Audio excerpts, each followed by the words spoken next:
আবু সাইদের সমাধির পাশে এসে আমরা দাঁড়িয়েছি, আমরা কবর জিয়ারত করেছি, তার কবরের মাটি ছুঁয়ে আমরা আজকে শপথ করছি দেশ গড়তে জুলাই পদযাত্রার আনুষ্ঠানিক সূচনা।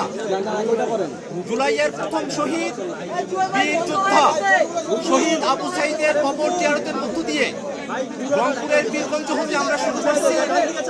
আপনারা সকলে জানেন, হাজারো মানুষের জীবনের বিনিময়ে, হাজার হাজার মানুষের রক্তের বিনিময়ে, হাজার মানুষের ত্যাগের বিনিময়ে যে নতুন বাংলাদেশ আমরা পেয়েছি, সেই নতুন বাংলাদেশকে করতে অবশ্যই পুরনো কাঠামো ভেঙে নতুন বন্দোবস্তের জন্য মৌলিক সংস্কার বাস্তবায়ন করতে হবে।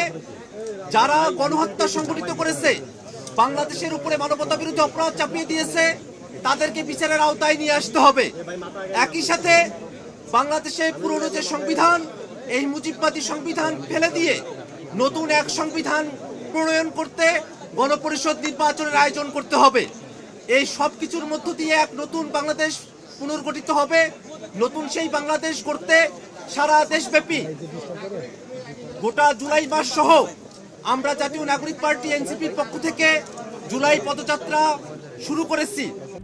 RICL TMX, যুগের পর যুগ স্থাপনা থাকে মজবুত।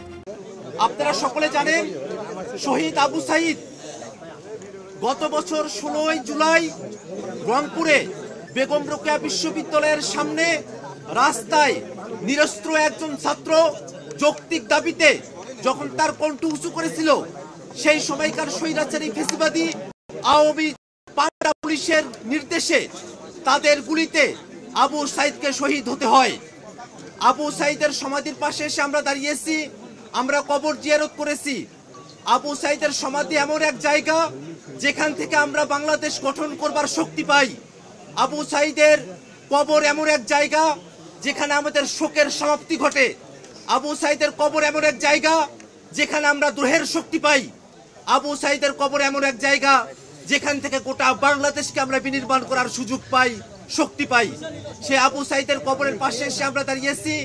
আবু সাইদের কবরের পাশে থেকে তার কবরের মাটি ছুঁয়ে আমরা আজকে শপথ করছি, যতদিন পর্যন্ত না নতুন বন্দোবস্তের ভিত্তিতে, মৌলিক সংস্কারের ভিত্তিতে নতুন বাংলাদেশ গঠিত হবে, বৈষম্য বিরোধী বাংলাদেশ গঠিত হবে, বাংলাদেশে সামাজিক ন্যায় বিচার, সাম্য এবং মানবিক মর্যাদা পুনঃপ্রতিষ্ঠিত হবে, ততক্ষণ পর্যন্ত ছাত্র জনতার নেতৃত্বে জাতীয় নাগরিক পার্টি এনসিপির এই সংগ্রাম অব্যাহত থাকবে।